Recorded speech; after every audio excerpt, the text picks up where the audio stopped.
The makeup artist's hand shook as Bethany Morrison screamed in her face. "I said natural glam, not streetwalker chic. Are you completely incompetent?" Naomi Richardson stood in the corner of the bridal suite at the Grand Plaza Hotel, watching her future sister-in-law terrorize the third professional of the morning. The hairstylist had already fled in tears. The nail technician had finished her work in record time and practically ran from the room. Now this poor woman, who Naomi had paid $300 for 2 hours of work, was being berated over eyeshadow. "Bethany, maybe we should," Naomi started. "Don't." Bethany's green eyes cut toward her like knives. "You're not helping." Naomi swallowed the rest of her sentence. This was supposed to be a joyful day. Her baby brother Troy was getting married. She'd spent the last 6 months planning every detail, writing check after check, making sure everything was perfect. The Grand Plaza had cost $35,000 just for the venue rental.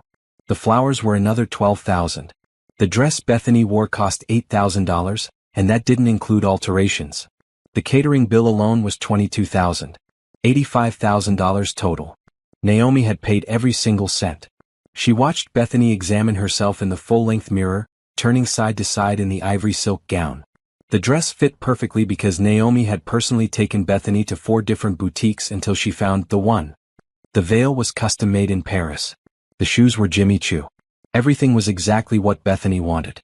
"Where's Troy?" one of Bethany's bridesmaids asked, scrolling through her phone. "With his groomsmen, obviously," Bethany snapped. "Probably drinking and acting like children." Naomi thought about her brother, about the gangly kid she'd raised after their parents died in a car accident 15 years ago. She'd been 23 years old, fresh out of college, working 2 jobs just to keep their small apartment.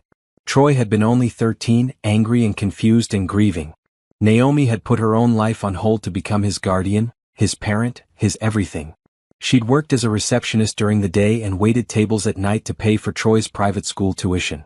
She'd helped him with homework until midnight, then woke up at 5 to do it all again. When he got into college, she'd taken on a 3rd job doing freelance consulting work to cover his expenses. Her own dreams of graduate school had evaporated, but Troy had graduated debt-free.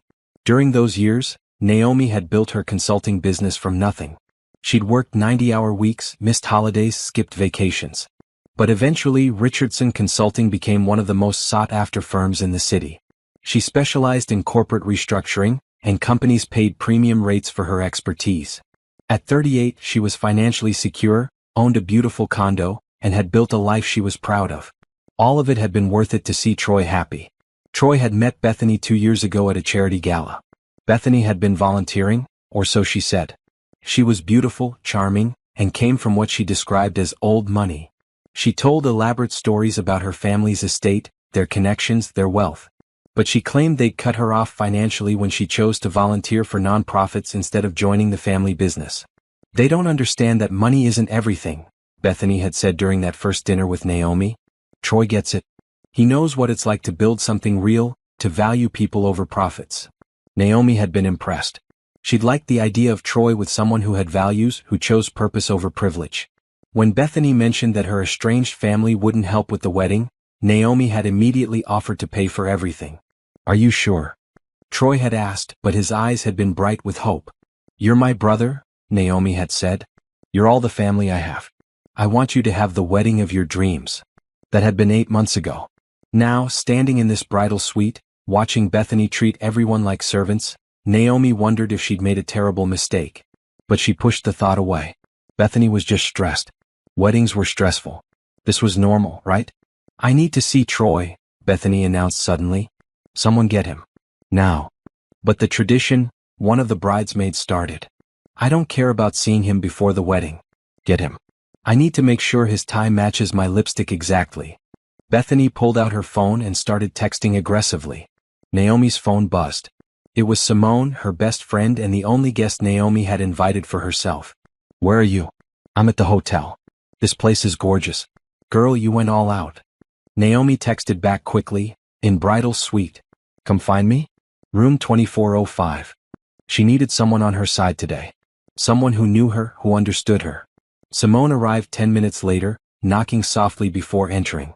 "Wow," Simone whispered, taking in the enormous suite with its champagne bar, the racks of bridesmaid dresses, the professional lighting setup. "This is incredible." "Naomi, you can leave now," Bethany said without turning around. You're making everyone uncomfortable. The words hit like a slap. Naomi froze. What? You heard me. We need privacy for bride time. You're not a bridesmaid. You don't need to be here. The makeup artist looked mortified. The bridesmaids suddenly became very interested in their phones. Simone's mouth fell open. Bethany, I just wanted to make sure everything is fine. You've done your part. The check's cleared. Now we need our space. Simone grabbed Naomi's arm, her grip tight. Let's go, she muttered. Now. Naomi let herself be led from the room, her face burning. Behind her, she heard Bethany laugh and say something to her bridesmaids, but she couldn't make out the words. The door clicked shut with a finality that made her stomach turn. What the hell was that? Simone demanded as they walked down the hallway. She's just nervous, Naomi said automatically. Wedding day jitters. That wasn't jitters. That was cruel. Simone's dark eyes were fierce. Naomi, you paid for this entire wedding. You've been working on it for months. And she just threw you out like you're nobody? She's going to be my sister-in-law. I don't want to start off on the wrong foot. You're not starting off on the wrong foot. She is. Naomi didn't answer. She couldn't. Because deep down, in a place she didn't want to examine too closely, she knew Simone was right. But she'd committed to this day to supporting Troy, and she wasn't going to ruin his wedding because his bride was difficult. Come on, Naomi said, forcing a smile. Let's go to the ceremony space. I want to make sure the flowers were set up right. They took the elevator down to the ballroom level. The moment the doors opened, Naomi gasped. The Grand Plaza's crystal ballroom was transformed into something out of a fairy tale. White orchids and roses covered every surface. Crystal chandeliers threw rainbow prisms across the ivory silk draped from the ceiling. The chairs were covered in white fabric with silver sashes. A string quartet was setting up in the corner. You did all this, Simone said quietly. You made this happen. Naomi nodded, unable to speak. She had. She'd chosen every flower, approved every fabric swatch, coordinated every detail. This wasn't just Troy's wedding. It was her gift to him, her way of showing him that all those years of sacrifice had been worth it. A wedding coordinator hurried over, clipboard in hand. Ms. Richardson. Perfect timing. I need you to sign off on the final setup before guests arrive. For the next hour, Naomi walked through the space checking everything. The place cards were arranged correctly. The cake, a 7-tier masterpiece covered in sugar flowers, was positioned perfectly. The bar was fully stocked with top-shelf liquor. The photo booth area was set up with props. Everything was exactly right. It's perfect, Naomi told the coordinator. Thank you for making it happen. Thank you for trusting us with such an important day, the woman replied warmly. Your brother is lucky to have a sister like you. If only that were true. 2 hours later, Naomi sat in the third row of the ceremony space, Simone beside her, watching guests fill the crystal ballroom. The string quartet played softly as people found their seats. Everyone was dressed beautifully, the women in cocktail dresses and the men in dark suits. Naomi had worn a deep blue dress, elegant but not attention-grabbing. She'd been careful not to outshine the bride. But something felt wrong. The front row on the groom's side, where family sat, was empty. Naomi had assumed she would sit there. She was Troy's only family. But when she tried to sit there earlier, a coordinator had gently redirected her. I'm sorry, those seats are reserved for immediate family, the woman had said. I am immediate family. I'm the groom's sister. The coordinator had looked confused, checking her clipboard. I don't have you listed for the front row. Oh, here you are. Third row, aisle seat. Naomi had been too stunned to argue. She'd let herself be led to the third row, feeling like a distant relative instead of the woman who'd raised the groom. Now, as the ceremony time approached, the front rows on both sides filled with people Naomi didn't recognize. On Bethany's side, an elegant woman in a cream Chanel suit sat in the front row, flanked by a distinguished-looking man in an expensive tuxedo. More people in designer clothes filled the rows behind them.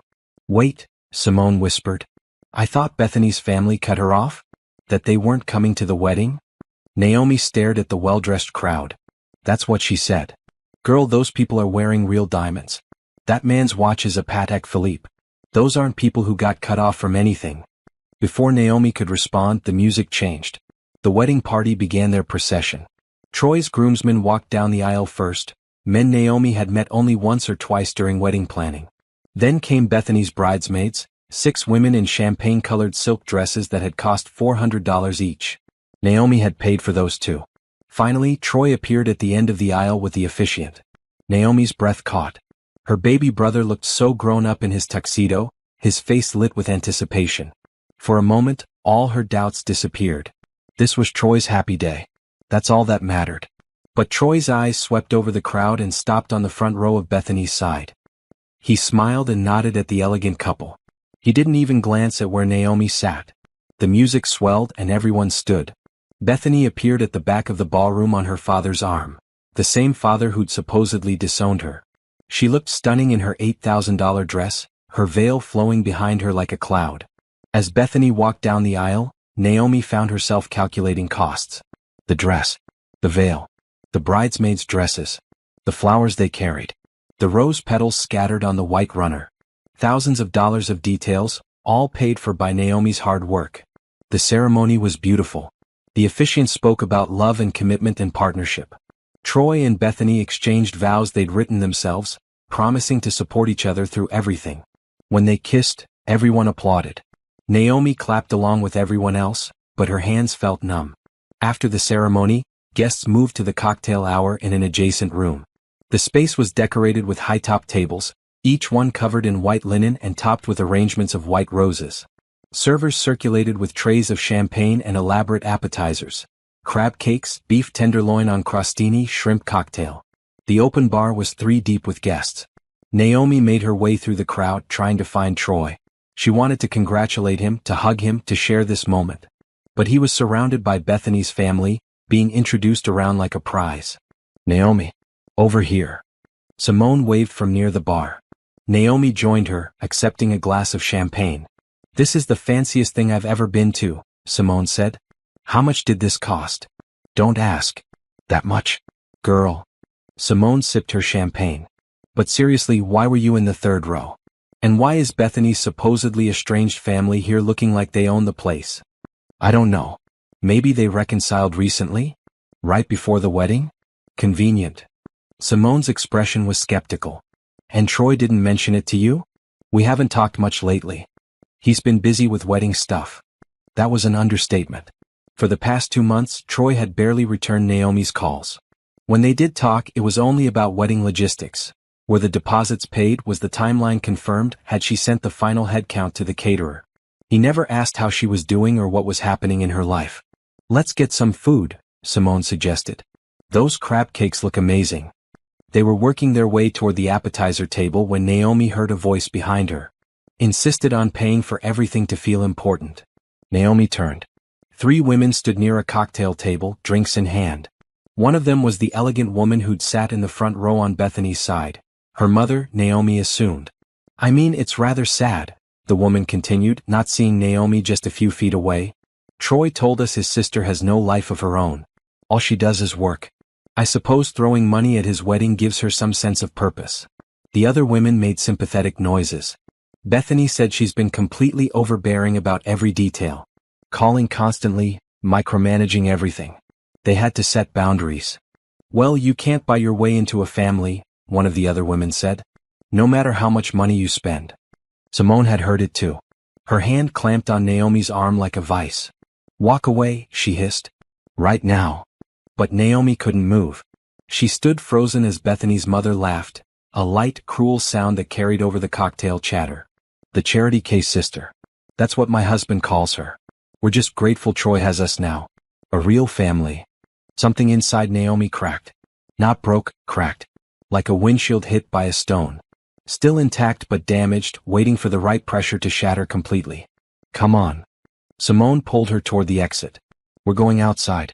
Now. They ended up on a terrace overlooking the city. The sun was setting, painting the sky in shades of orange and pink. It should have been beautiful, but Naomi couldn't see anything except those women's faces, couldn't hear anything except that laughter. Breathe, Simone commanded. Deep breaths. They called me the charity case sister. They're terrible people. Troy told them I have no life. That I'm overbearing. Naomi's voice broke. I raised him. I gave up everything for him. And this is what he says about me. He's an ungrateful little, Simone bit off the rest of the sentence. Look, people change. Sometimes not for the better. But you don't have to stay here and take this. It's his wedding day. So what? He's treating you like garbage. His bride threw you out of the bridal suite. Her family is mocking you. And he's over there playing happy family with people who are laughing at your expense. Simone's voice was fierce. You don't owe him anything else. Naomi wanted to argue, but she couldn't find the words. Because Simone was right. After everything she'd sacrificed, every check she'd written, every detail she'd managed, this was how they saw her. As pathetic. As someone trying to buy importance. What do I do? She whispered.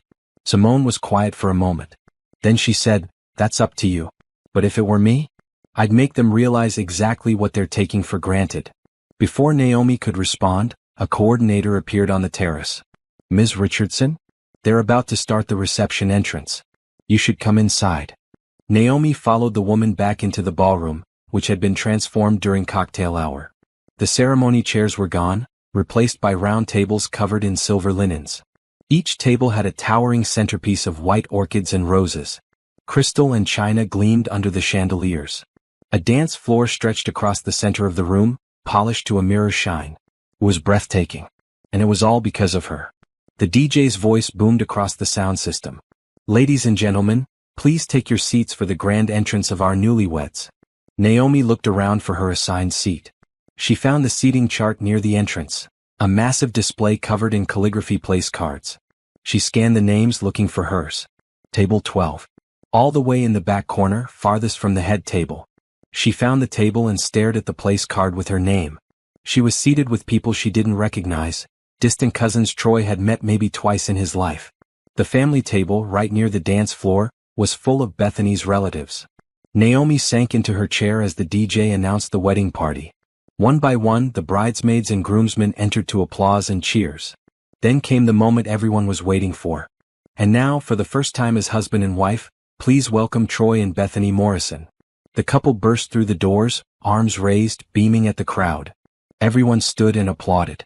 They made their way to the head table, waving and laughing. Troy still hadn't looked at Naomi. Not once since the ceremony. Dinner service began. Servers brought out the first course, a butternut squash soup with crostini. Naomi pushed the food around her bowl, unable to eat. The people at her table made polite conversation, asking her how she knew Troy. I'm his sister, she said. They looked confused, glancing at the family table where Bethany's relatives sat. Oh, one woman said. I didn't realize Troy had siblings. The crack in Naomi's composure widened. The main course had just been served, filet mignon with roasted vegetables and truffle mashed potatoes, when the speeches began. Bethany's father stood first, tapping his champagne glass with a fork. Good evening, everyone, he said, his voice carrying easily across the ballroom. For those who don't know me, I'm Richard Morrison, father of this beautiful bride. He launched into a speech about watching Bethany grow up, about family traditions, about the importance of finding your true place in the world. When Bethany met Troy, we were concerned at first. He came from different circumstances. But he's proven himself to be a wonderful addition to our family. We're proud to welcome him into the Morrison family, where he'll finally have the support and guidance he deserves. The guests applauded. Naomi felt sick. The crowd applauded. Troy stood and embraced Richard, smiling wide. Next came the maid of honor, who told funny stories about Bethany in college. Then Troy's best man, who'd known him for only 2 years, gave a generic speech about love and friendship. Then Bethany herself stood up, microphone in hand. I'm not usually one for speeches, she began with a laugh. But there are so many people to thank for making this day perfect. She went through a list, her parents, her bridesmaids, her wedding planner, the hotel staff. She thanked the florist by name. She thanked the DJ. She even thanked the calligrapher who'd done the place cards. Naomi waited for her name. For some acknowledgement that she'd made all of this possible. And finally, Bethany said, her voice taking on a different tone, I want to address something that's been weighing on my heart. The room went quiet, sensing a shift. Today is about Troy and me starting our life together. It's about family, real family, the people who love you for who you are, not what you can provide. Bethany's eyes swept the room and landed on Naomi. Unfortunately, some people think money can buy them a place in our lives. That writing checks means they're entitled to be part of our celebration. Naomi's blood turned to ice. To those people, I want to say this clearly, your money doesn't give you a place in our lives. Troy has a real family now. The Morrison family. We take care of our own. We don't need anyone trying to buy their way into our happiness. Gasps rippled through the crowd. People were turning in their seats, trying to figure out who Bethany was talking about. Naomi saw guests whispering, pointing. Simone grabbed Naomi's hand under the table, squeezing tight. Bethany smiled sweetly into the microphone. Now, we've had a small disruption this evening. A guest who wasn't respecting our boundaries. Security has been notified, and I'd like to ask them to escort the woman in the blue dress at table 12 out of our celebration. The entire ballroom turned to stare at Naomi. 2 security guards were already walking toward her table. Ma'am, one of them said quietly. You need to come with us. What? Naomi's voice came out strangled. I haven't done anything wrong. Please don't cause a scene. Just come with us. Naomi looked at Troy, sitting at the head table. He was looking down at his plate, his face red. He wasn't going to stop this. He was going to let his wife have her say, have Naomi thrown out like a criminal. After everything. After years of sacrifice and love and support. This was how it ended. Get your hands off her, Simone said sharply, standing up. She hasn't done anything. This is insane. Ma'am, you need to sit down or you'll both be removed. Other guests were pulling out their phones now, recording. This was going to be all over social media within hours. Naomi could see the headlines already. Woman thrown out of brother's wedding. Crazy sister ruins wedding reception. She stood up before the security guards could touch her. I'll leave. Naomi, no. Simone started. It's fine. Naomi's voice was surprisingly steady. I'm done here. She walked toward the exit with as much dignity as she could manage, head high, refusing to look at anyone. The security guards flanked her like she was a threat. Behind her, she heard Bethany's voice, bright and cheerful again. Thank you for understanding. Now let's get this party started. The DJ started playing music. People began to relax, to laugh, to turn away from the drama. By tomorrow, most of them would barely remember the sister who'd been thrown out. It would be a funny story. Remember that wedding where the bride had to kick someone out? Naomi made it to the hotel lobby before her legs gave out. She sank onto a plush chair, shaking. Simone appeared a moment later, furious. I can't believe, she is. Simone couldn't even finish her sentences. I'm calling an Uber. We're leaving. Right now. My purse is still at the table. I'll get it. Don't move. While Simone went back inside, Naomi sat in the lobby, trying to process what had just happened. Guests walked past her, heading into the reception, giving her curious looks. She was still wearing the wristband that marked her as part of the wedding party. Her phone was in her hand. She could call Troy, text him, beg him to explain. But what would be the point? He'd made his choice clear. Bethany was his family now. Naomi was just the woman who'd paid the bills. Simone returned with Naomi's purse and coat. Come on. Uber's 3 minutes out. They walked outside into the cool evening air. The hotel's grand entrance was lit up, beautiful and welcoming. Inside, Troy and Bethany were probably cutting the cake right now. The 7-tier cake Naomi had spent 2 hours with the baker designing. They were dancing to the band she'd hired. They were drinking the top-shelf liquor she'd paid for. And she was standing on the sidewalk, humiliated and heartbroken. The Uber pulled up. Simone opened the door, but Naomi didn't get in. Wait, she said. What's wrong? I need to make a call. Naomi pulled out her phone and scrolled through her contacts. She found the name she was looking for, Monica Walsh. Monica was Naomi's attorney, kept on retainer for Richardson Consulting's legal needs. She was fierce, brilliant, and available 24/7 for emergencies. This qualified as an emergency. Monica answered on the second ring. Naomi? What's wrong? You sound upset. I need you to come to the Grand Plaza Hotel. Right now. It's urgent. What happened? I'm about to do something that might be legally complicated. I need you here before I do it. There was a pause. Then Monica said, I'm at dinner 2 blocks away. I'll be there in 10 minutes. Simone was staring at her. What are you doing? Naomi looked back at the hotel, at the lit windows where her brother's reception was happening. Where people were enjoying themselves on her dime while laughing at her expense. I'm done being treated like I don't matter, she said quietly. Every contract for that wedding is in my name. Every payment came from my accounts. And I'm about to remind them exactly what that means. Simone's eyes widened. Then a slow smile spread across her face. Oh hell yes. Monica Walsh arrived in 12 minutes, still wearing the dress she'd had on for dinner, her heels clicking sharply on the hotel's marble floor. She was a petite black woman in her 40s with sharp eyes and an even sharper legal mind. She carried a leather bag that Naomi knew contained a laptop and a portable printer. Talk, Monica said, steering them toward the hotel's business center. Naomi explained everything as they walked. The months of planning, the $85,000, Bethany's behavior, Troy's silence, the humiliation at dinner, being thrown out by security. Monica listened without interrupting, her expression growing darker with each detail. The business center was empty, a small room with computers, a printer, and a large conference table. Monica locked the door behind them and pulled out her laptop. "Show me every contract and receipt you have." Naomi had everything organized in her phone and her email. She pulled up the documentation while Monica's fingers flew over her keyboard, pulling up legal codes and contract law. The Grand Plaza Hotel contract was first. Naomi had booked the venue 8 months ago, putting down a deposit of $10,000 and paying the remaining $25,000 in installments.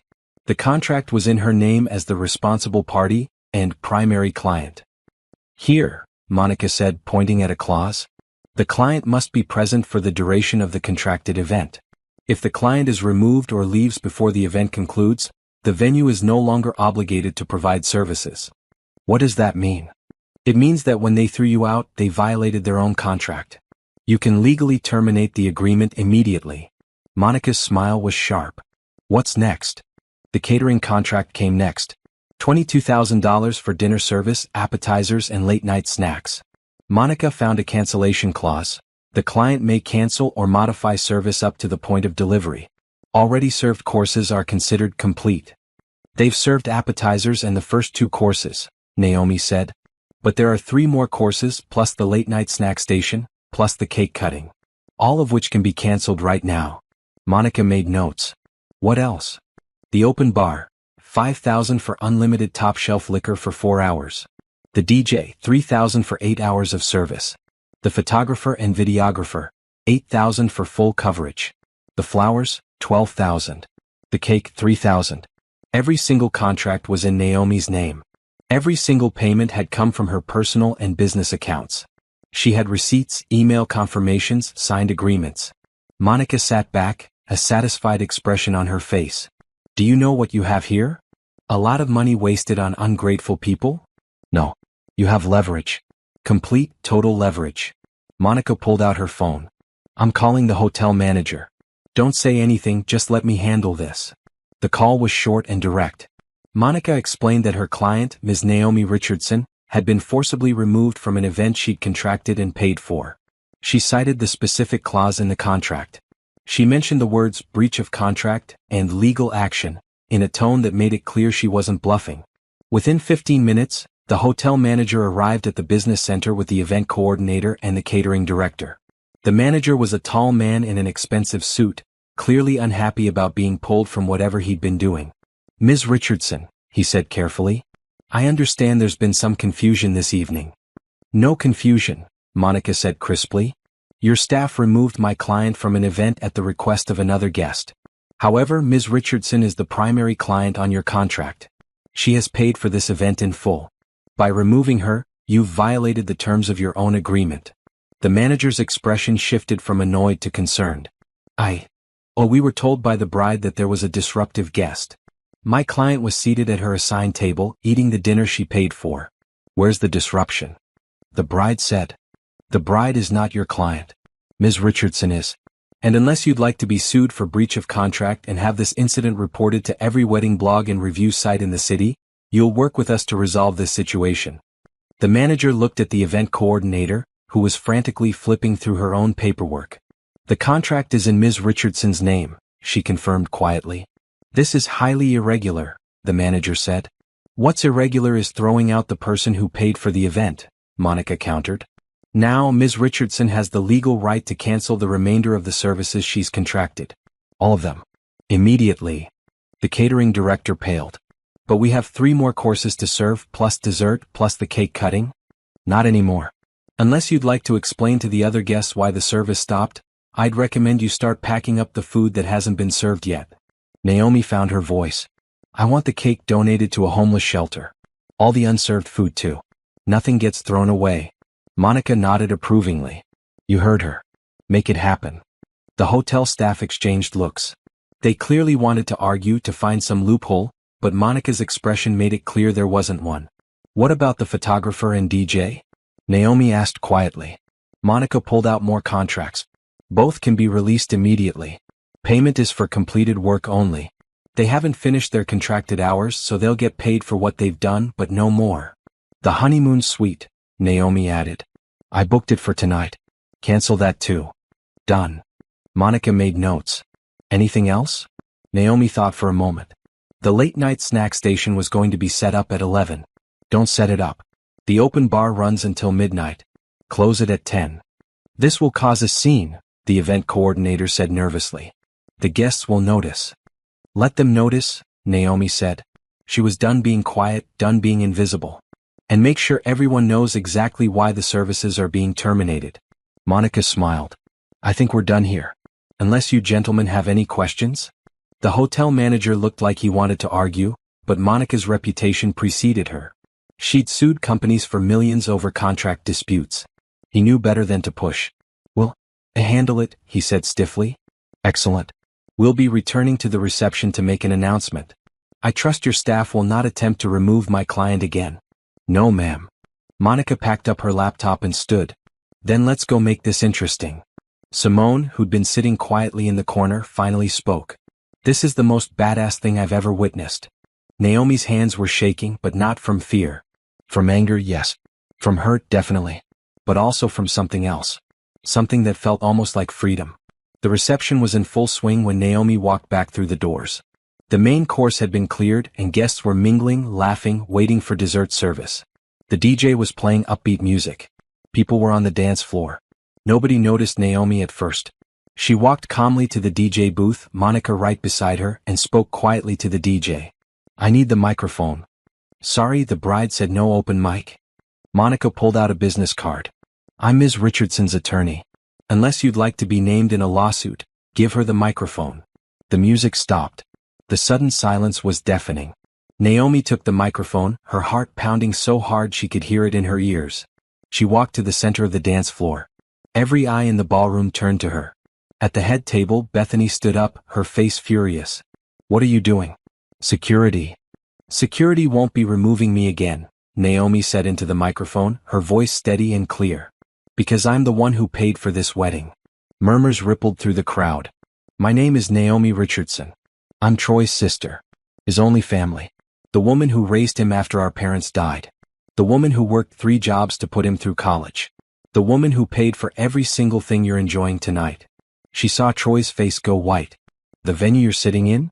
I paid $35,000 for it. The food you just ate? $22,000. The flowers decorating this room? $12,000. That dress Bethany is wearing?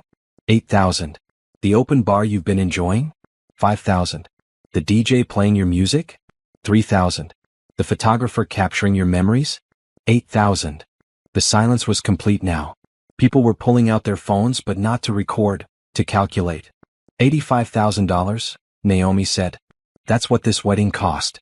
Every penny came from my bank account. From my work. From my business that I built while raising my brother. And about 2 hours ago, the bride decided that I was a disruption. She had security throw me out of the reception. The reception I paid for. Bethany started toward Naomi, but Richard grabbed her arm, his face pale. So here's what's going to happen now, Naomi continued. I've just exercised my legal rights as the primary client on every contract for this event. The catering has been canceled. There will be no dessert, no late-night snacks, and no cake cutting. The open bar is closing in 30 minutes instead of at midnight. The DJ will be packing up after this announcement. The photographer and videographer have been released and are leaving. Gasps and exclamations filled the ballroom. The honeymoon suite that was booked for tonight? Cancelled. The 7-tier cake that you were all about to enjoy? It's being donated to a homeless shelter right now, along with all the unserved food. You can't do this. Bethany shrieked. This is my wedding. Actually, I can. Because my name is on every single contract. Every receipt. Every payment confirmation. You wanted me out of your celebration? Fine. But I'm taking my money's worth with me. Naomi looked directly at Troy, who was still sitting at the head table, frozen. You let her throw me out. You watched security escort me away. You didn't say a word. After everything I've done for you, every sacrifice I made, you chose her family over me. So now you get to explain to all these people why your wedding is ending early. She handed the microphone back to the DJ and walked toward the exit, Monica and Simone flanking her. Behind her, chaos erupted. Guests were shouting questions. Bethany was screaming. The hotel staff was trying to calm everyone down. And Troy was finally standing up, finally moving, but it was too late. Naomi walked through the lobby and out into the cool night air. Her phone was already buzzing with notifications. Texts, calls, social media alerts. The guests were posting everything in real time. That was, Simone started. Necessary, Monica finished firmly. They violated every courtesy, every boundary, and every ounce of your kindness. They deserved exactly what they got. Naomi's hands wouldn't stop shaking. Did I just ruin my brother's wedding? No, Monica said. They ruined it themselves. You just stopped paying for it. A car screeched to a stop at the curb. Troy jumped out, still in his tuxedo, his face desperate. Naomi, wait. Please just wait. Naomi turned to face him. You can't do this, Troy said, his voice breaking. All these people, the vendors, we can't just... You should have thought about that before you let your wife humiliate me in front of 200 guests. She didn't mean it. She was just nervous. She called me pathetic. Her mother called me a charity case. They laughed about how I have no life. And you sat there and said nothing. Naomi's voice shook. I raised you, Troy. I gave up my 20s to make sure you had a future. And this is how you repay me? By letting them treat me like garbage? I know, and I'm sorry. But please, Naomi, you're embarrassing us. I'm embarrassing you? The words came out sharp and painful. Not the other way around? These people, Bethany's family, they're important. They have connections. I need them too. And there it was. The truth that Naomi had been avoiding. You chose them, she said quietly. You chose their money and their connections over me. Over the person who actually loved you. That's not fair. No, what's not fair is working 70-hour weeks to pay for your college. What's not fair is missing my own birthday to help you move into your dorm. What's not fair is paying $85,000 for a wedding where I was treated like a stranger. Naomi took a breath. I'm done, Troy. I'm done being your bank account. I'm done being taken for granted. I'm done. Naomi, please. Get back to your wedding. Or what's left of it. Your wife is waiting. She got into Simone's car before he could respond. As they pulled away from the hotel, Naomi looked back one last time. Troy was standing on the sidewalk, still in his tuxedo, watching her leave. Where to? Simone asked gently. Home, Naomi said. Take me home. The notifications on her phone kept buzzing. The story was already spreading across social media. By morning, everyone would know what happened at Troy Morrison's wedding. But for the first time in years, Naomi didn't care what anyone else thought. She was finally free. The next morning, Naomi woke up to 417 notifications. Her phone had been buzzing all night, but she turned off the sound and tried to sleep. She'd failed, mostly lying awake replaying the evening over and over. The look on Troy's face. The shock in the ballroom. The satisfaction of finally standing up for herself. Now, in the harsh light of morning, she scrolled through the messages. There were texts from Troy, dozens of them, starting angry and becoming increasingly desperate. There were calls from numbers she didn't recognize. There were friend requests from people she'd never met. And there were the social media posts. Someone had filmed her announcement and posted it everywhere. The video had been shared thousands of times. The comments were split. Some people called her petty, while others praised her for standing up for herself. Hashtags were trending. Hashtag wedding revenge, hashtag sister of the year, hashtag karma is coming. Naomi put her phone face down on her nightstand and stared at her ceiling. What had she done? Her doorbell rang at 8 in the morning. Naomi pulled on her robe and checked the peephole. Troy stood outside, still wearing his tuxedo pants and a wrinkled white shirt. He looked like he hadn't slept. She almost didn't open the door. Almost. We need to talk, Troy said the moment she opened it. Do we? Naomi, please. Can I come in? She stepped aside. Troy walked past her into the condo's living room, a space she'd decorated with care, modern furniture, art from local galleries, floor-to-ceiling windows overlooking the city. Evidence of the life she'd built while he was busy pretending she didn't exist. Troy stood in the middle of the room, his hands shaking. For a moment, he looked like the scared 13-year-old who'd come to live with her after their parents' funeral. Then he spoke. Do you have any idea what you've done? His voice was tight, controlled. Angry. The guests left. The venue kicked us out. Bethany is furious. Her parents are threatening to cut us off. I thought they already had. What? Cut her off. That's what Bethany told me. That her family disowned her for choosing you. Funny how they were all at your wedding wearing designer clothes and real diamonds. Troy's face flushed. That's complicated. No, it's not. It's a lie. She lied to me and you went along with it so I would pay for everything. It wasn't like that. Then what was it like, Troy? Naomi's voice rose. Explain it to me. Explain how I spent $85,000 on your wedding, and you repaid me by letting your wife's family mock me. By sitting silently while I was thrown out by security. I didn't know she was going to do that. But you knew how they talked about me. You told them I have no life. That I'm overbearing. That I only work and have nothing else. Each word hurt to say out loud. Is that really what you think of me? Troy was silent. Answer me. Bethany said you were being controlling about the wedding planning. That you wanted everything your way. I told her it was just because you care, but you still told her family I was pathetic. I never said that. Her mother did. At the cocktail hour. I heard her call me the charity case sister. She said I was trying to buy my way into your life because I have nothing of my own. Naomi's hands were shaking now. And you know what the worst part is? You let me believe you needed me. That I was helping you. But the whole time you and Bethany were using me. We weren't using you. Then what do you call letting me pay for an $85,000 wedding while treating me like I don't matter? Troy ran his hands through his hair, frustrated. You're making this so dramatic. Yes, Bethany was nervous and said some things she shouldn't have.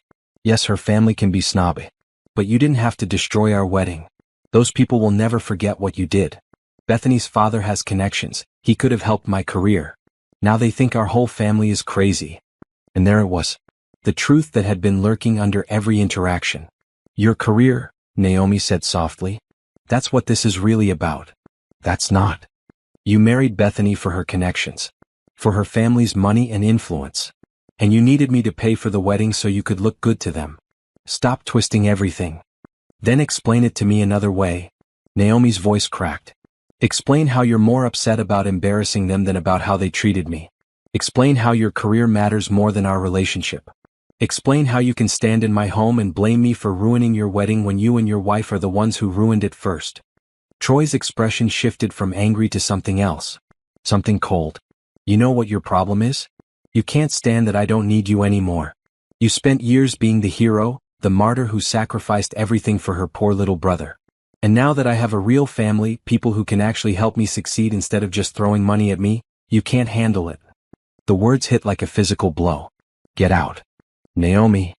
Get out of my home. Right now. You can't just. I can't. This is my home. I paid for it. I built this life. And I'm done letting you make me feel bad for caring about you. Naomi walked to the door and opened it. Leave. And don't come back unless you're ready to apologize for real. Not for embarrassing Bethany's family. For how you treated me. Troy stared at her for a long moment. Then he shook his head. You're going to regret this. When you're old and alone, with nothing but your money and your bitterness, you'll regret pushing away the only family you have left. He walked out. Naomi closed the door behind him and locked it. Then she sank to the floor and cried. She cried for the little boy she'd raised who was gone now, replaced by someone she didn't recognize. She cried for all the sacrifices that had meant nothing. She cried for the family she'd thought they were, which had never really existed. And she cried for herself, for the years she'd spent believing that love and generosity would be enough. Her phone rang. It was Simone. Hey, Naomi said, her voice thick with tears. I'm coming over. Don't argue. I'm bringing breakfast and coffee and we're going to figure this out. There's nothing to figure out. Naomi, honey, there's a lot to figure out. Starting with the fact that your brother's wedding disaster is going viral and 3 news outlets have called me asking for your comment. What? The video of you canceling the wedding has been viewed over 1 million times. People are obsessed with this story. You're trending on Twitter. There are think pieces being written about wedding entitlement and family obligations. This is huge. Naomi's stomach dropped. Oh God. It's okay. We'll handle it. But first, I'm bringing you food and making sure you're okay. I'll be there in 20 minutes. After Simone hung up, Naomi forced herself to check social media again. The video was everywhere. People had found Bethany's social media accounts and were leaving comments. They'd found the wedding registry. Someone had even identified the Grand Plaza Hotel and left them reviews about their handling of the situation. The story had taken on a life of its own. Naomi read through some of the comments. Good for her. Nobody should be treated like that after paying for everything. This is why you don't let family pay for your wedding. Too much drama. The bride sounds like a nightmare. That poor woman was just trying to help. She's petty and vindictive. Who ruins their brother's wedding? The brother ruined it himself by not defending his sister. I can't believe she spent $85,000 on someone else's wedding. That's insane. Actually, $85,000 is pretty average for a wedding these days. The comments went on and on, strangers debating her life and her choices. It felt surreal and invasive and overwhelming. But buried in the notifications was an email from someone named Dennis Crawford. The subject line read, regarding Bethany Morrison's family background. Naomi almost deleted it as spam. But something made her open it. Ms. Richardson. My name is Dennis Crawford. I'm a private investigator specializing in background checks and financial investigations. I saw the news about your brother's wedding and something about the bride's story didn't sit right with me. The claim that her family cut her off, followed by their obvious wealth at the wedding, raised some red flags. I did some preliminary research, completely above board and legal, I assure you. What I found might interest you. If you'd like to know more about the Morrison family and their financial situation, please call me. I understand if you'd rather move on from this situation. But in my experience, people who lie about being cut off from family money usually have interesting reasons for doing so. Best regards, Dennis Crawford. The email included a phone number and professional credentials. Naomi stared at the message. Part of her wanted to delete it and move on. What did it matter now? Troy had made his choice. The wedding was over. She needed to focus on rebuilding her life, not digging into Bethany's lies. But another part of her, the part that had spent 15 years protecting Troy, that had worked 3 jobs and built a business and sacrificed her own dreams, wanted to know the truth. When Simone arrived with bagels and coffee, Naomi showed her the email. Call him, Simone said immediately. What's the point? The point is that something is very wrong with this situation. Bethany lied about her family. They set you up to pay for everything. And Troy went along with it. Simone bit into her bagel. Don't you want to know why? Maybe I'm better off not knowing. Or maybe you need to know the whole truth before you can really move on. Simone pulled out her phone. I'm looking this guy up. Dennis Crawford. He's legit, licensed private investigator, good reviews, specializes in premarital background checks and fraud investigation. This feels like I'm being vindictive. No, vindictive would be posting Bethany's phone number online. This is called protecting yourself and getting answers. Simone handed Naomi her phone. Call him. Just hear what he has to say. Naomi took the phone and dialed before she could change her mind. Dennis Crawford answered on the second ring. His voice was professional, friendly, and completely normal, like they were discussing a business contract instead of her demolished family relationship. Ms. Richardson, thank you for calling. I promise I'm not trying to insert myself into your situation inappropriately. But I've been doing this work for 15 years, and what I saw in that video set off every alarm bell I have. What did you find? Enough to suggest that you might want to know more. Can we meet? I'd prefer to share this information in person. They arranged to meet at a coffee shop near Naomi's condo that afternoon. When Naomi hung up, Simone was watching her with concern. Are you sure you want to go down this road? No, Naomi admitted. But I think I need to anyway. Dennis Crawford looked exactly like someone who'd been a private investigator for 15 years. He was in his early 50s with gray hair, sharp eyes, and the kind of neutral expression that probably helped him blend into any situation. He was waiting at a corner table when Naomi arrived, a manila folder in front of him. Ms. Richardson, thank you for meeting me. He stood and shook her hand. His grip was firm but not aggressive. Professional. Naomi sat down, her coffee going cold in her hands. Before we start, I need to know, how did you find all this information? Is it legal? Completely legal. Public records, social media, corporate filings, property records. I didn't hack anything or break any laws. I'm licensed and bonded, and I wouldn't risk my reputation on illegal methods. Dennis opened the folder. Everything I'm about to tell you can be verified independently.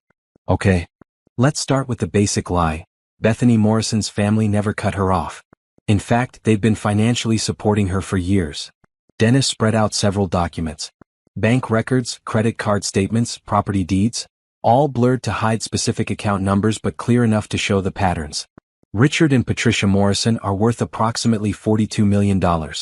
Old money from real estate and investments. They're not just wealthy, They're the kind of wealthy that buys silence and influence. Dennis pointed to a highlighted section. Bethany has a trust fund that pays her $60,000 a year. It never stopped. Not once. But she said. I know what she said. She told you and everyone else that her family disowned her for working with nonprofits instead of joining the family business. It's a good story. Makes her seem principled and independent. But it's all a lie. Yes. And here's where it gets interesting. Dennis pulled out more documents. The Morrison family has a pattern. This isn't the first time they've done something like this. Naomi leaned forward. What do you mean? Bethany's older sister, Caroline, married 5 years ago. Similar situation, she told her fiancé's family that she'd been cut off, convinced them to pay for a lavish wedding, then after the marriage, the Morrison family mysteriously forgave her and welcomed the new spouse into the fold. That marriage lasted 3 years before Caroline filed for divorce. Her ex-husband walked away with nothing. They've done this before? It's a pattern. The Morrison family is wealthy but extremely controlling. They don't like spending their own money if they can avoid it. So they've developed this strategy, have their daughter target someone from a lower economic class who has a protective, successful family member. The daughter claims to be estranged. The family member pays for the wedding to help out. After the wedding, the Morrisons reconcile and bring the new spouse into their world. But why? Control. Image. Entertainment. Dennis shrugged. Rich people aren't always rational. But the pattern suggests they enjoy watching others spend money on their behalf. It's a game to them. Naomi felt sick. So Troy was a target from the beginning. I believe so. Bethany met Troy at a charity event. One that she was working at specifically to meet potential partners from the right demographic. Young, ambitious, with a successful older sibling who'd be willing to help. You fit the profile perfectly. Dennis pulled out printed screenshots of social media posts. Naomi recognized Bethany's private Instagram account, the one that was locked to public viewing. A contact of mine was able to access these before the account was locked down yesterday. Look at the dates. The posts were from 2 years ago, right after Bethany met Troy. Found a good one tonight. One post read. Brother Troy has a sister who basically raised him. She runs her own consulting firm and is loaded but super lonely from what I can tell. Should be easy to work with. We'll update. Another post, dated 3 months later, Operation Wedding is going perfectly. The sister is eating up the whole estranged family story. She's already offering to help with wedding costs. Too easy. And another, from 6 months ago, can't believe how much this woman is willing to spend to feel important. At this rate, we won't have to pay for anything. Mom and Dad are going to love this. The post went on. Screenshots of texts between Bethany and her mother, discussing Naomi's desperation for family and how to maximize the payout. Plans for the wedding that included specific strategies to keep Naomi involved financially but excluded socially. Where did you get these? Naomi's voice was barely a whisper. A mutual contact with access to Bethany's private accounts before she locked everything down yesterday. These posts disappeared within hours of your wedding intervention, but I managed to capture them first. Dennis looked at her with something like sympathy. I'm sorry. I know this is hard to see. Troy knew. He had to have known. I have evidence suggesting he was aware, yes. Dennis pulled out more screenshots. Text messages between Troy and Bethany. Troy, are you sure your family will come through after the wedding? Naomi's spending a fortune. Bethany, don't worry. Once we're married, my parents will do the whole reconciliation thing and you'll have all the connections you need. Your sister gets to feel like a hero, you get access to my family's network. Everyone wins. Troy, I feel bad sometimes. She's done so much for me. Bethany, she's doing what she wants to do. Nobody's forcing her. Besides, she has the money. We're giving her a purpose. He used me, Naomi said. The words felt hollow. My own brother used me. I'm afraid so. And based on the communications I found, the plan was to gradually distance you after the wedding. Make you feel less welcome, less needed, until you naturally pulled away. Then Troy would be fully integrated into the Morrison family network and wouldn't need your financial support anymore. Dennis closed the folder. The question now is, what do you want to do with this information? Naomi stared at the documents spread across the table. Evidence of a calculated con. Of manipulation and betrayal by the person she'd sacrificed everything for. I want them to face consequences, she said quietly. Real consequences. Not just social media drama. Real accountability. Dennis nodded. Then I'd recommend you speak with your attorney. What they did might constitute fraud. The misrepresentation of Bethany's financial situation, the coordinated deception, the specific targeting, it could be actionable. Monica, Naomi said, pulling out her phone. Her name is Monica Walsh. Can you send her all of this? Absolutely. And Ms. Richardson? Dennis stood, preparing to leave. For what it's worth, what you did at that wedding took courage. A lot of people would have just suffered in silence. You stood up for yourself. That matters. After Dennis left, Naomi sat in the coffee shop for another hour trying to process everything. Her phone kept buzzing with notifications. More social media comments, more news articles, more messages from people she hadn't heard from in years. Everyone wanted a piece of the story. But now she knew the real story. And it was so much worse than she'd imagined. Monica Walsh sat across from Naomi in her law office, reading through Dennis Crawford's investigation folder for the second time. Her expression had progressed from interested to angry to absolutely delighted. This is fraud, Monica said finally. Clear, documented fraud. Are you sure? Bethany and Troy deliberately misrepresented her financial situation to induce you to pay for their wedding. They had a plan documented in their own words to manipulate you. There was intent to deceive, you relied on that deception to your detriment, and you suffered damages. Monica tapped the folder. This is a textbook case. What can we do? Several things. First, I'm filing a lawsuit against Bethany Morrison and Troy Richardson for fraud. We'll be seeking full repayment of the $85,000 you spent on the wedding, plus additional damages for emotional distress and reputational harm. Will we win? With this evidence? Absolutely. But here's where it gets interesting. Monica pulled up something on her computer. After you left yesterday, Bethany's parents sent me a threatening letter through their attorney. Threatening what? They want to sue you for emotional distress, damage to their daughter's reputation, and breach of contract. They're claiming you deliberately sabotaged the wedding and that your actions constituted intentional infliction of emotional distress. Naomi felt cold. Can they do that? They can try. But they won't win. In fact, I was hoping they'd do exactly this. Monica's smile was sharp. Because now we get to include all of Dennis's findings in our response. Everything about their pattern of behavior, about targeting you specifically, about the fraud and manipulation. And it all becomes part of the public court record. They won't want that. Exactly. Which means they'll likely settle quickly and quietly to avoid the publicity. But we're not settling cheap. Not after what they did to you. What about Troy? Monica's expression softened slightly. That's up to you. He's named in the lawsuit, but you can decide how aggressively to pursue your own brother. However, I'd recommend at least getting him on a payment plan for some of the money. He benefited from the fraud even if he wasn't the mastermind. I want him to pay back at least some of it. Not because I need the money, but because he needs to understand that actions have consequences. Then that's what we'll do. Monica started drafting documents.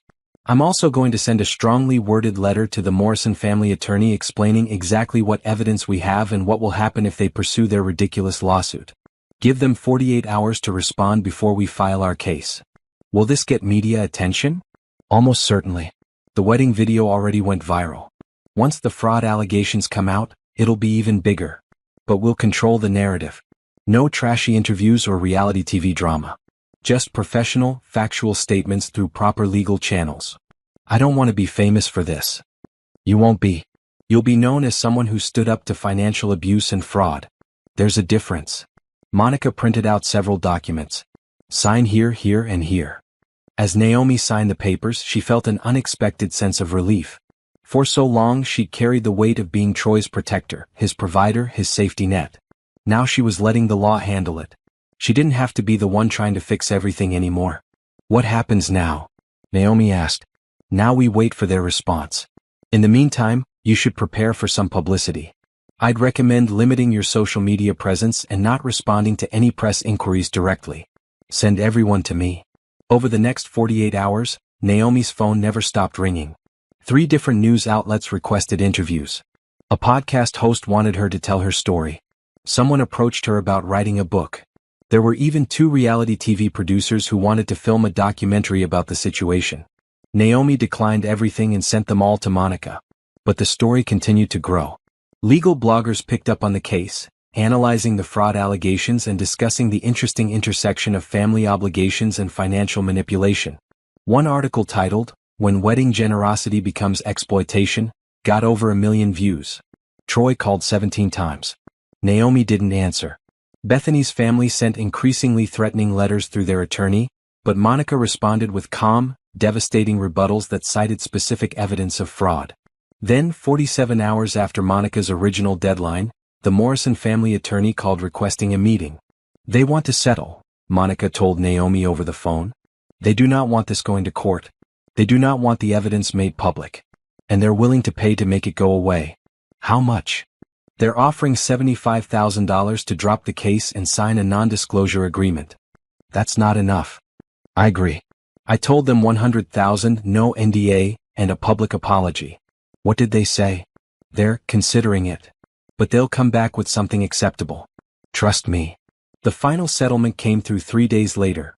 $90,000 paid to Naomi, with $60,000 coming from the Morrison family and $30,000 to be paid by Troy in installments over 3 years. No NDA, but a mutual agreement not to discuss the specifics of the fraud evidence publicly. They wanted to avoid the details coming out, Monica explained. Which means the broad strokes are still public knowledge, but the specific screenshots and messages remain private. I think it's a good deal. What about the apology?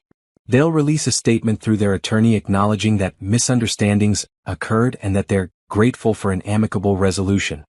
It's corporate speak, but it's something. Naomi signed the settlement agreement, and just like that, the legal case was over. But the aftermath was just beginning. 3 months passed. The story gradually faded from social media, replaced by newer scandals and dramas. The legal settlement had been reported in the news, but without the specific details of the fraud, public interest waned. People moved on to the next viral moment, the next controversy. Naomi, meanwhile, was building something new. The money from the settlement sat in a separate account, untouched. Naomi couldn't bring herself to use it for anything personal. It felt tainted, a reminder of betrayal and manipulation. But she also couldn't just ignore it. She was having coffee with Simone when the idea came to her. You know what I keep thinking about? Naomi said, staring into her cup. When Bethany had me thrown out of that wedding, the worst part wasn't the humiliation. It was the feeling of having no one. Like I was completely alone in the world. You're not alone. You have me. I know. But I spent 15 years believing Troy was my family. When I lost him, it felt like I had nothing. Naomi set down her cup. There are so many people out there who've lost their families or been cut off by toxic relatives. People who are dealing with estrangement and grief in this huge void. What if there was something to help them? Like a support group? More than that. A whole organization. Resources for people dealing with family estrangement. Counseling. Legal advice for people being financially exploited by relatives. Help building chosen families. Simone's eyes lit up. That's brilliant. And you could fund it with the settlement money. Turn something awful into something good. The idea took root. Naomi started researching, reaching out to therapists and social workers and legal experts. She discovered there was a huge need for this kind of support. Millions of people dealt with family estrangement every year, but resources were scattered and inconsistent. Within 6 weeks, Naomi had filed papers for a nonprofit called Second Family. The mission was clear: provide support, resources, and community for people who'd lost or left their families of origin and were building chosen families instead. The settlement money became the seed funding. Naomi used it to rent a small office space, hire 2 part-time staff members, and set up a website with resources and information. She partnered with therapists who specialized in family trauma and estrangement. She connected with legal aid organizations to help people dealing with financial abuse from relatives. The response was overwhelming. Within the first month, over 1,000 people reached out. They shared stories that echoed Naomi's own experience. Parents who used money as control, siblings who exploited generosity, families who rejected people for being different. Each story was unique, but the pain was universal. Naomi found herself working 12-hour days again, but this time it felt different. She wasn't sacrificing for someone who didn't appreciate her.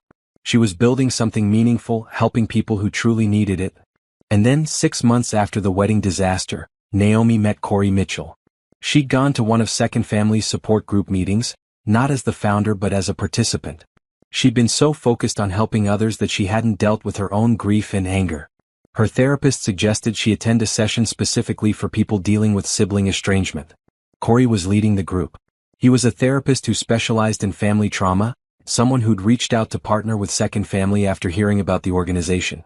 He was in his early 40s with warm brown eyes and an easy smile that made people feel safe. During the session, Naomi shared her story. Not the viral version that everyone knew, but the real story, the years of sacrifice, the feeling of being taken for granted, the devastation of losing the brother she'd raised. She cried in front of strangers, finally letting out the grief she'd been holding back. After the session, Corey approached her. "That took a lot of courage," he said. "Thank you for being vulnerable." "I'm the founder of this organization," Naomi said with a weak laugh. "I should probably have my act together. The best people who help others are the ones who've been through it themselves." Corey handed her his card. "I run a separate therapy practice, if you're interested in individual counseling. I think you might benefit from having your own space to work through this." Naomi took the card, studying his gentle expression. "Do you have experience with sibling estrangement?" "I do. I lost my sister 5 years ago to her addiction and the toxic choices she made.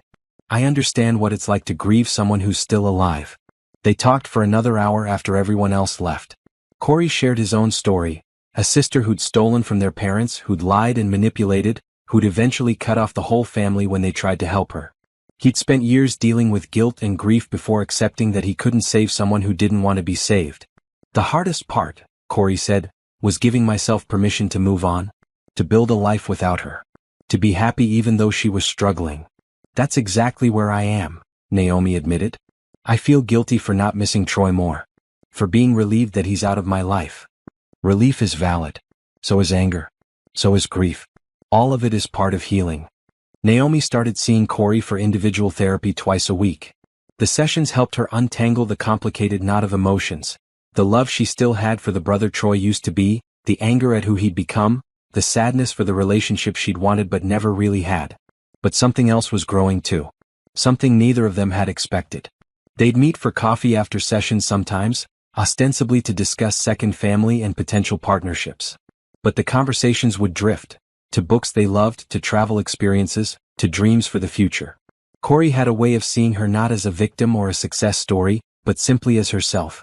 "You know," Simone said one day after Naomi mentioned Corey for the third time in 10 minutes, "you should ask him out." "I can't.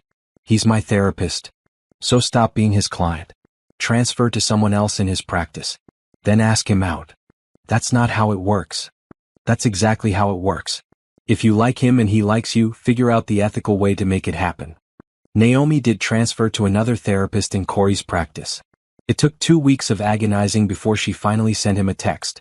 "This might be completely inappropriate, but I'd like to grab coffee with you. Not as a client. Just as two people who might enjoy spending time together." His response came 5 minutes later. "I've been hoping you'd say something like that. When are you free?" Their first real date was at a small restaurant near Naomi's condo. They talked for 3 hours about everything and nothing. Corey was kind, intelligent, funny. He asked about her work with genuine interest. He shared his own passions: trail running, photography, terrible reality TV that he watched ironically. "I was worried you'd think I was a mess," Naomi admitted over dessert. "The whole viral wedding thing, the lawsuit, all of it. You're not a mess.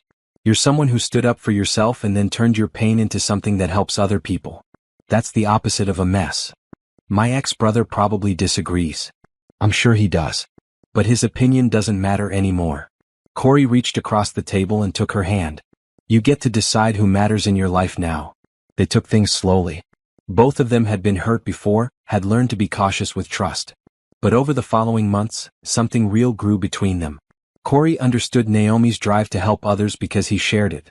He'd seen his own family fall apart and rebuilt himself through helping others heal. "You're good for each other," Simone observed. "He doesn't try to fix you or save you. He just sees you." It was true. With Corey, Naomi didn't have to be the strong one all the time. She could be tired, angry, sad, confused. She could be messy and imperfect. And he stayed anyway, not because he needed something from her, but because he genuinely wanted to be there. Richardson Consulting was thriving too. The publicity from the wedding case, while initially uncomfortable, had brought in high-profile clients who appreciated Naomi's backbone and her refusal to be taken advantage of.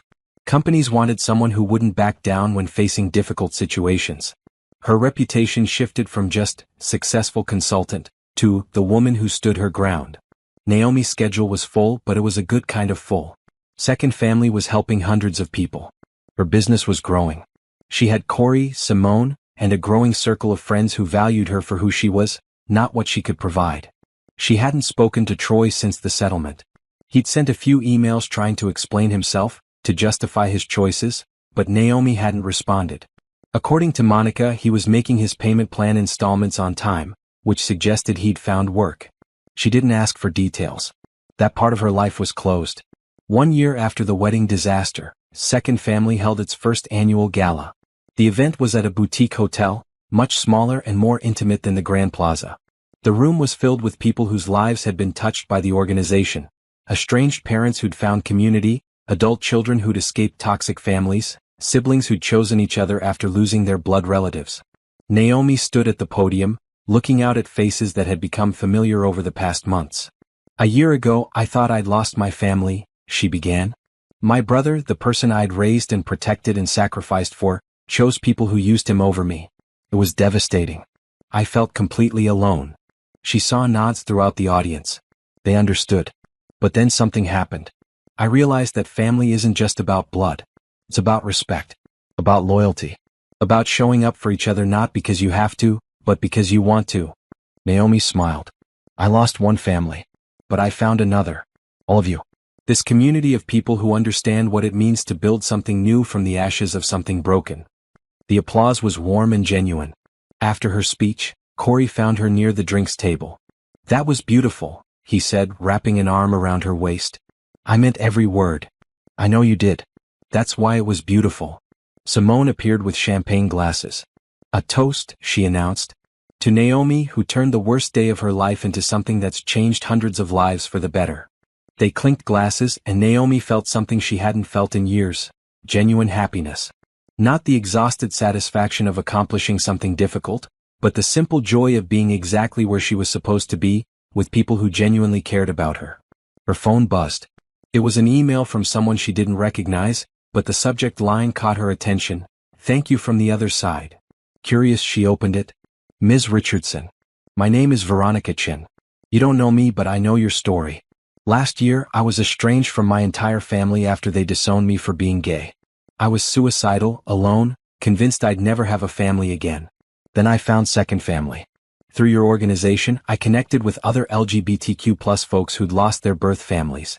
I found therapy. I found community. I found hope. I wanted you to know that what you built from your pain saved my life. Literally. I'm now thriving with a chosen family that loves me completely. Thank you for turning your hurt into help. Thank you for showing me that family is about choice, not chance. With gratitude, Veronica." Naomi read the email twice, tears streaming down her face. "Everything okay?" Corey asked, concerned. She showed him the email. He read it and pulled her close. "This is what it's all about," he said softly. "This is why everything you went through mattered." Naomi nodded, unable to speak. Because he was right. The pain, the betrayal, the public humiliation, all of it had led her here. To helping people. To building something meaningful. To finding people who truly valued her. She'd lost Troy, but she'd found herself. And in the end, that was worth more than any family connection based on blood or obligation. 18 months after the wedding disaster, Naomi sat in Monica's office waiting for Troy to arrive.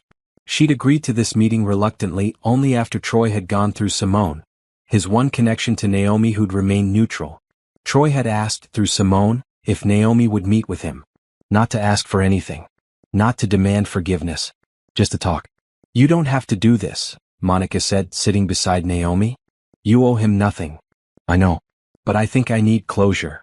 Troy walked in 10 minutes late, looking different from the last time Naomi had seen him. He'd lost weight. His clothes were less expensive. He looked tired, older than his 30 years. "Thank you for agreeing to this," Troy said, sitting across from them. He didn't try to hug Naomi or touch her.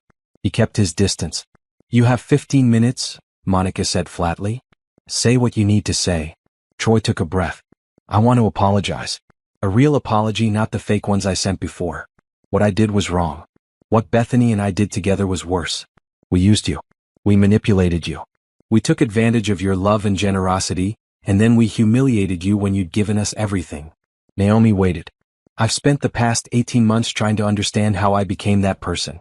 The person who could betray his own sister, the woman who raised him. I've been in therapy. I left Bethany, She filed for divorce 6 months ago when she realized her family wasn't going to support us anymore without your money. I heard, Naomi said quietly. She hadn't sought out the information, but Simone had mentioned it. I got a job. Nothing fancy, but it's honest work. I've been making the settlement payments on time because that's the least I can do. I've been trying to figure out who I am when I'm not being taken care of by you or trying to impress Bethany's family. Good for you, Naomi said, and she meant it. She wasn't being sarcastic. I know I don't deserve your forgiveness. I know I destroyed any trust we had. But I needed you to know that I understand what I lost. Troy's voice cracked. You were the only person who ever really loved me. You sacrificed your whole life for me. And I threw it away for people who saw me as a tool, a prop in their stupid games. You did, Naomi agreed. I don't expect us to be family again. I don't expect you to let me back into your life. I just wanted to apologize for real and tell you that I'm sorry. Truly, deeply sorry for everything. The office was silent. Monica watched Troy carefully, her hand near Naomi's in silent support. I accept your apology, Naomi said finally. But you're right, we're not family anymore. Not the way we were. You made choices that hurt me deeply. You sided with people who used both of us. And while I'm glad you're taking responsibility now, that doesn't erase what happened. I know. I've built a new life. A good life. I have people who respect me and value me for who I am, not what I can do for them. I have work that matters. I have love, real love, with someone who sees me as an equal partner. Naomi met Troy's eyes. I don't need you anymore. And honestly, I don't want the kind of relationship we had before, where I was always giving and you were always taking. I understand. But, Naomi continued, if you continue doing the work you're doing, therapy, honest employment, taking responsibility, maybe someday we can have some kind of relationship. Not what we had before, but something new. Something healthier. Troy's eyes filled with tears. I'd like that. Even if it takes years. Even if it's just Christmas cards. I'd like to earn back even a small piece of your trust. Then keep doing what you're doing. Keep being accountable. And maybe eventually we'll see. Troy nodded. Thank you. For meeting with me. For not hating me completely. I don't hate you. I'm just done being hurt by you. After Troy left, Monica turned to Naomi. How do you feel? Okay. Sad but okay. He's making progress, but he destroyed something that can't be rebuilt exactly as it was. We'll never have that brother-sister relationship again. The one where I'd do anything for him. And that's healthy. That relationship was one-sided and exploitative, even if it took this disaster to see it clearly. I know. I just wish. Naomi trailed off. I wish our parents were alive. I wish he hadn't had to lose them so young. Maybe things would have been different. Maybe. But you can't save someone who doesn't want to be saved. Troy had to hit bottom to start climbing back up. That's not your fault or your responsibility. Naomi nodded. She knew Monica was right. That evening, Corey took her to their favorite restaurant. They'd been dating for over a year now, and he'd recently moved into her condo. It felt natural, easy, like they'd always been meant to share space. How was the meeting with Troy? Corey asked over dinner. Hard. But good, I think. He apologized for real. He's making changes. But I told him we can't go back to how things were. How do you feel about that? Relieved, actually. I spent so many years being his safety net. It's nice to know that part of my life is over. Corey reached across the table and took her hand. I'm proud of you. For setting boundaries. For protecting yourself. I learned from a good therapist, Naomi said with a smile. Nah, you had it in you all along. You just needed to believe you deserved to be treated well. They talked about Second Family's expansion plans. They were opening a second location in a neighboring state. They discussed Corey's practice and the new group therapy program he was developing. They made plans for a vacation to Hawaii that summer. It was normal. Easy. Happy. When they got home, Corey pulled out a small box from his jacket pocket. Naomi's breath caught. What is this? Before you panic, it's not what you think. Not yet, anyway. Corey opened the box to reveal a simple silver bracelet. I saw this and thought of you. It has a compass charm, because you help people find their way when they're lost. Naomi felt tears spring to her eyes as Corey fastened the bracelet around her wrist. Thank you, she whispered. For seeing me. For being patient. For being here. Where else would I be? Corey kissed her forehead. You're it for me, Naomi. I know we're taking things slow, but I want you to know. I'm in this for the long haul. Me too. 6 months later, Second Family celebrated its second anniversary with a gala twice the size of the first. The organization had helped over 700 people, provided thousands of hours of counseling, and connected hundreds of people with chosen families. Naomi gave her speech, then introduced the evening's special guest, a woman named Lisa who'd found Second Family after being disowned by her family for leaving their strict religious community. Lisa now ran a successful bakery and had built a chosen family of friends who supported her unconditionally. Before Second Family, I thought being alone was my punishment for leaving my birth family, Lisa told the crowd. But Naomi taught me that being alone and being free from toxic people are two different things. She taught me that I deserve love without conditions. The applause was thunderous. After the event, Naomi stood on the venue's terrace with Corey and Simone, looking out at the city lights. "You did this," Simone said, gesturing to the building behind them full of happy, connected people. "You took the worst thing that ever happened to you and turned it into this." "We did this," Naomi corrected. "I couldn't have done any of it without you. Without Corey. Without Monica and Dennis and everyone who believed in this vision." "Still," Corey said, wrapping his arm around her waist, "it started with your courage. With you deciding you deserved better." Naomi thought about that night at the Grand Plaza, standing in front of 200 guests and canceling her brother's wedding. At the time it had felt impulsive, vindictive, maybe even wrong. But it had also been the first time in her adult life that she'd put her own well-being first. That one act of self-respect had changed everything. Her phone buzzed. It was an email from Richardson Consulting, a new client wanting to hire her for a major corporate restructuring project. The company had specifically requested her because, as they put it, "We need someone who won't back down when things get difficult." "Work?" Corey asked. "Yeah. Big new client. Are you going to take it?" "Probably. But not tonight. Tonight, I'm exactly where I want to be." And she was. Surrounded by people she loved, building work that mattered, living a life she'd created on her own terms. No more sacrificing herself for people who didn't value her. No more accepting scraps of affection and calling it family. She'd lost Troy. She'd lost the idea of family she'd held onto for so long. But she'd found something better, herself. Corey kissed her temple. "What are you thinking about?" "How far I've come. How different my life is now." "Better?" "So much better." The city stretched out before them, full of lights and possibilities. Somewhere out there, Troy was living his own life, hopefully learning and growing. Somewhere, Bethany was dealing with the consequences of her choices. And somewhere, there were more people like Naomi, hurt, betrayed, but ready to build something new. Naomi touched the compass bracelet on her wrist. She'd spent so many years trying to be Troy's compass, his guide, his North Star. But in the end, she'd needed to find her own direction. And she had. "Ready to head home?" Corey asked. "Yeah," Naomi said, taking his hand. "Let's go home." They walked back inside together, past the crowds of people who were laughing and connecting, past the photos on the walls of Second Family members who'd rebuilt their lives, past all the evidence of hope and healing. Naomi had started this journey humiliated and heartbroken on a sidewalk outside the Grand Plaza Hotel. She'd ended it successful, loved, and surrounded by people who truly valued her. She'd learned that family wasn't about blood or obligation. It was about respect, reciprocity, and genuine care. It was about showing up for each other not out of duty but out of love. Troy would always be her brother by blood. But her real family, Simone, Corey, Monica, and all the people she'd connected with through Second Family, that family was chosen. And it was real. As they drove home that night, Corey's hand warm in hers, Naomi realized she was truly happy. Not the fleeting happiness of a good day, but the deep contentment of a life well lived. She'd canceled a wedding and gained a life. And she wouldn't change a thing.